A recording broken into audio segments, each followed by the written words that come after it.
వేదిక పైన ఆసీనులైన గౌరవ ముఖ్యమంత్రి శ్రీ నారా చంద్రబాబు నాయుడు గారికి హృదయపూర్వక నమస్కారాలు. పార్లమెంట్ సభ్యులకి, గౌరవ పార్లమెంట్ సభ్యులకి, శాసనసభ్యులకి హృదయపూర్వక నమస్కారాలు. తెలుగు భాష దినోత్సవం కోసం ఇక్కడికి విచ్చేసిన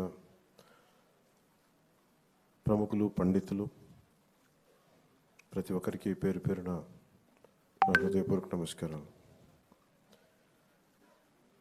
అంటే మాతృభాష గురించి మాట్లాడుకోవాలి అంటే మన భాష గురించి మాట్లాడుకోవాలంటే మన తెలుగు గురించి, మన మాతృభాష గురించి మాట్లాడుకోవాలంటే ఇంగ్లీష్ నేర్చుకోవడం తప్పేం కాదు. దాన్ని కూడా డెవలప్ చేసుకోవాలి.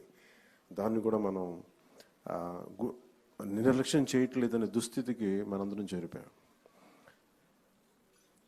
మన భాష గురించి, మన భాష మీద మక్కువ కానీ మమకారం కానీ చూపించడమే పాపం, నేరం అయిపోయింది.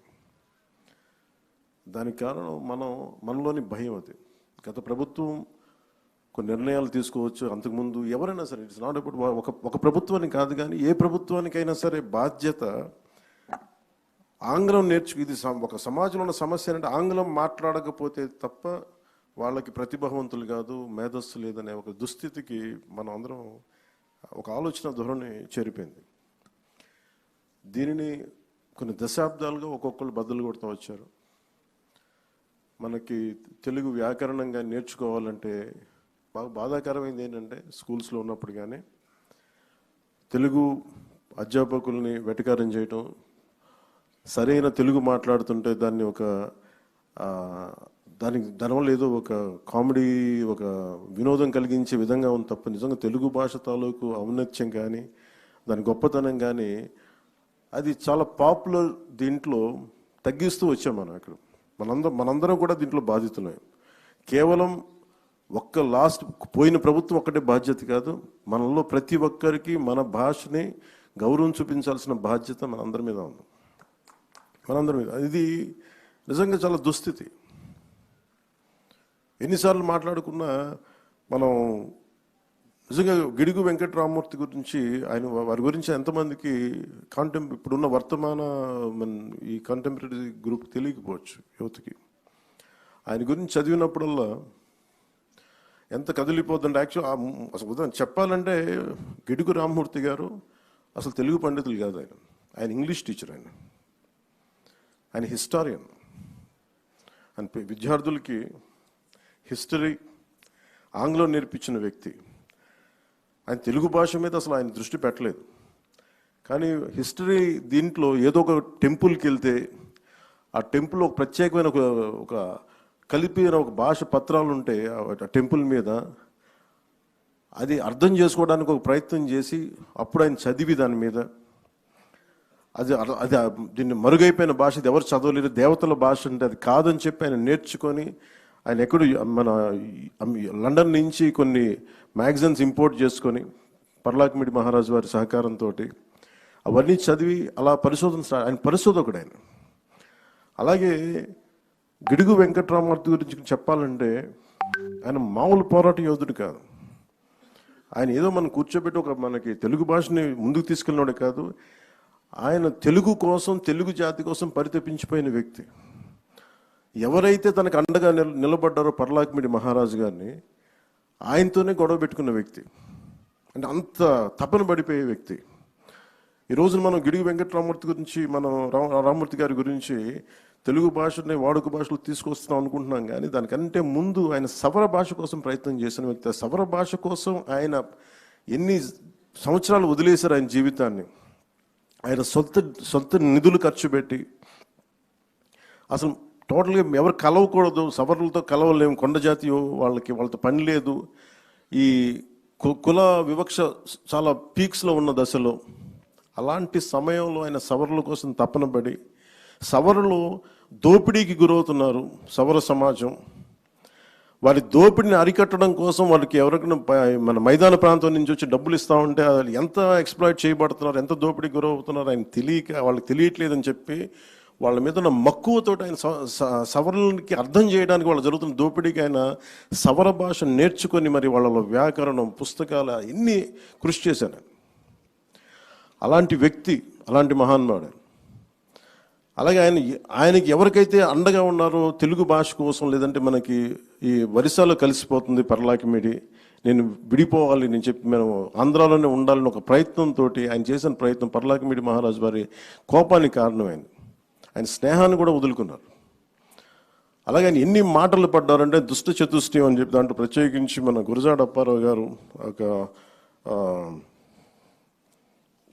గురజాడ అప్పారావు గారు, అలాగే శ్రీనివాస అయ్యంగారు గురించి అనేవాళ్ళు అంటే సరిగ్గా రన్ని తమిళం తెలుగు మాట్లాడే శ్రీనివాస అయ్యంగారు, ఏట్స్ అంటే ఒక ఇంగ్లీష్ వ్యక్తి, అలాగే గురజాడ గారు, గిడుగు, వీళ్ళందరినీ దుష్ట చతుష్టయం అని చెప్పి ఎన్ని మాటలు పడ్డారు వాళ్ళందరూ కేవలం వాళ్ళు కోరుకుంది మనం మాట్లాడే భాషని మనకి ఇది అంత మామూలు వాడుక భాషని మామూలు సాహిత్యంలో రావాలని ఒక తపన. ఆ తపన కోసం ఎంత కష్టపడ్డారు, ఎంత నలిగారు అని చూస్తూ ఉంటే విచిత్రం ఏంటంటే ఆయన ఒక 40 సంవత్సరాల్లో ఆయన చెవులు వినిపించదు, ఆయన బ్రహ్మచెవుడు ఆయనకి. అది కూడా ఎందుకు జరిగింది అంటే ఆయన సవర భాష కోసం, సవరల కోసం భాష లిపి తయారు చేయడం కోసం ఆయన ఎక్కడో అడవుల్లోకి వెళ్ళి అక్కడ కూర్చొని జబ్బు పడి మలేరియా వచ్చి అక్కడ క్వినైన్ అనే ట్యాబ్లెట్స్ తీసుకొని దానివల్ల వినికిడి శక్తి కోల్పోయి ఆయన తెలుగు భాష ఉద్యమం అంతా ఆయనకి ఈ బ్రహ్మచెవుడితోటే ఆయన చేశారు ముందుకి. అంత కష్టపడ్డ వ్యక్తి, ఆయన మీద దాడులు జరిగినాయి, ఆయన్ని అసలు నలిపేశారు అందరూ, అప్పుడున్న సనాతనవాదులందరూ. వాటన్నిటి తట్టుకొని నిలబడి ఈ రోజున మనకి వాడుక భాషను ఇచ్చిన వ్యక్తికి నివాళులు అర్పించుకోవడం మనస్ఫూర్తిగా ఆ అవకాశం మాకు ఈ విధంగా రావటం నిజంగా చాలా చాలా గర్వంగా ఉంది. ఈ గిడుగు వెంకటరామూర్తి గారి ఈ తెలుగు భాషా దినోత్సవాన తెలుగు భాషకి ముందు భాష మాట్లాడే వాళ్ళని గౌరవించాలి. తెలుగు భాష ఎలా బతుకుద్ది అంటే భాష మాట్లాడే వాళ్ళని గౌరవించాలి. ముందస్తులో ఫ్రంట్ లైన్లో ఉన్నది తెలుగు భాష అధ్యాపకులు. ముందు తెలుగు భాష అధ్యాపకులకి ముందు ప్రతి ఒక్కరూ గౌరవం తెలియజేయాలి. స్కూల్స్లో కానీ కాలేజెస్లో కానీ. ఇంకా చెప్పాలంటే మాతృభాషను బోధిస్తున్న వాళ్ళకి జీతభత్యాలు ఎక్కువ ఉండాలి, ప్రభుత్వం నుంచి కూడా ఎక్కువ సహకారం ఉండాలని మనస్ఫూర్తిగా కోరుకుంటున్నాను. అలాగే మొన్న ఒక తెలుగు పండితులు విజ్ఞప్తి చేశారు. ఇది ఈ జీవో MS 77 అని చెప్పి మొన్న రద్దు చేయండి అని చెప్పి ఒక తెలుగు పండితులు విజ్ఞప్తి చేశారు. గౌరవ ముఖ్యమంత్రి గారి దృష్టికి కూడా తీసుకొస్తున్నాను. ఈ జీవో MS 77ని రద్దు చేయమని తెలుగు పండితులు అందరూ కోరుకుంటున్నారు సార్. ఒకసారి మీ దృష్టికి తీసుకొస్తున్నాను. ఇది భాషా పండితులకి తీవ్రమైన అన్యాయం జరుగుతుందని చెప్పి MA Telugu main subject optional సబ్జెక్ట్గా తీసుకున్న వారికి కూడా వాళ్ళు ఈ చాలా సమస్యలు ఉన్నాయి నా దృష్టికి తీసుకొచ్చి అది కూడా ఒకసారి మీ దృష్టికి తీసుకొస్తా ఉన్నాను. ఇది ప్రత్యేకించి మేము కోరుకుంటాను. నేను వ్యక్తిగతంగా తెలుగు భాష నేను పూర్తి తెలుగులో మాట్లాడడానికి ఆంగ్ల పదాలు లేకుండా తెలుగు మాట్లాడాలంటే ఎంత నలుగుతున్నా నాకు అర్థమవుతుంది. ఇబ్బందిగా ఉంటుంది. ఒక ఇంగ్లీష్ పదం లేకుండా అదే మరాఠీ తీసుకుంటే ఒక్క ఆంగ్ల పదం లేకుండా మరాఠీ మాట్లాడచ్చు. తమిళ్ తీసుకుంటే నేను చాలామంది తమిళులతో మాట్లాడుతూ ఉంటే వాళ్ళు ఒక క్రమ పద్ధతిలో ఆంగ్ల పదాలు మేము వాడడం పూర్తి శుద్ధ తమిళ్ ఉండాలని చెప్పి వాళ్ళు కొత్త పదాలు కనిపెట్టి దానిని ప్రతిసారి దాని ప్రాచుర్యంలోకి తీసుకొస్తారు. మనం అంత ప్రయత్నం చేస్తామో లేదో నాకు తెలియదు కానీ అంత కుదురుదో లేదో తెలియదు కానీ మనకున్న మాండలికాలు మనకున్న దీనివల్ల ఖచ్చితంగా మాతృభాషకి మటుకు మనం చాలా పెద్దపీట వేయకపోతే మనం చేతులు మనమే నాశనం చేసుకునే వాళ్ళం అవుతాం. అలాగే ముఖ్యంగా యువత పిల్లలకు కూడా ఇంగ్లీష్ మాట్లాడితేనే చదువులు కాదు, ఇంగ్లీష్ కావాలి అవసరం. చెప్తాను ఎవరి గురించే చదువుకున్నాం. మన గిడుగు రామూర్తి గారు ఆయన ఇంగ్లీష్ టీచర్ కానీ తెలుగు భాషను వదల. ఆయన స్ఫూర్తి నిజంగా తీసుకోవాలంటే ఇంగ్లీష్ ఉండాలి కానీ ఇంగ్లీష్ కోసం పడి చచ్చిపోకూడదు. అంటే ఇంగ్లీష్ లేకపోతే మన బతుకులు లేవు, అట్లా ఏం అవసరం లేదు. కానీ ఇంగ్లీష్ అవసరం అంతేగాని ఇంగ్లీష్లో చదివితేనే మన తెలివితేటలు వస్తాయి, ఇంగ్లీష్లో చదవకపోతే రావు అనేది ఆ దుస్థితి నుంచి మన అందరం కూడా దీన్ని బయటపడాలి. ఈ సందర్భంగా ప్రతి ఒక్కరిని కోరుకుంటూ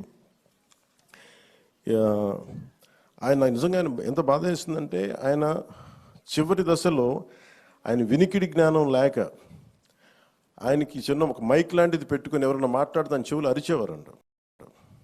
అట్లా అని ఆయన వాళ్ళ అబ్బాయిలు కూడా చెప్తా ఉంటారు, ఇది ఒక పుస్తకాలు చదివాను. ఆయనకి తెలుగు భాషని ఆయన వాడుక భాష తీసుకునే ఉద్యమంలో ఆయన వినికిడి శక్తి కోల్పోవటం ఒక వరం అయిపోయిందంట. ఎందుకంటే బయట ప్రపంచం తెలియదు ఆయనకి. ఏమనుకున్న ఆయన ఆయన భావ తీవ్రతని ముందుకు తీసుకెళ్ళిపోయారు. ఆయన ఒక్కడు సింగిల్ హ్యాండెడ్గా ఈ రోజున తెలుగు భాష మనకు వచ్చింది, దొరికింది, వ్యవహారికంగా తీసుకొచ్చారంటే ఒక్కడు చేశాడు ఆయన. గురజాడ అప్పారావు గారు ఎంత మాత్రం సపోర్ట్ చేసినా, మిగతా వాళ్ళు సపోర్ట్ చేసినా, ఆయన సొంత డబ్బులతోటి, డబ్బులు లేకపోయినా ఇళ్ళమ్మి వాకిళ్ళమ్మి ఆయన పెద్ద కొడుకు సీతాపతి గారు అండగా ఉండి ఇన్ని చేసి ఆయన ముందుకు తీసుకెళ్ళి తెలుగు భాషని మనకి ఈరోజు ఈ రకంగా అందించిన గిడుగు రామ్మూర్తి గారికి వారికి నా మనస్ఫూర్తిగా నా పాదాభివందనాలు. నా కోరిక కూడా ఒకటి, మీ అందరికీ తెలుగు భాష వ్యాకరణం మరింత. నా ఉద్దేశం, నేను చాలా ప్రయత్నాలు చేశాను వ్యక్తిగతంగా. సూర్యరాయేంద్ర నిఘంటువుని 80లో ప్రచురించారు. తర్వాత మళ్ళీ దాన్ని రావటం మానేసింది. పిఠాపురం మహారాజు వారు 7 సంకలనాలు ఉండే, 7 వాల్యూమ్స్. ఆ తర్వాత దాన్ని వదిలేసాం. నేను ప్రయత్నం కూడా చేశాను ఇక్కడ మన లోకల్ స్థానిక కృష్ణ మన విజయవాడలో ఉండే ప్రచురణకర్తలతో మాట్లాడి నేను ఈ రోజున మీకు మాటిస్తున్నాను.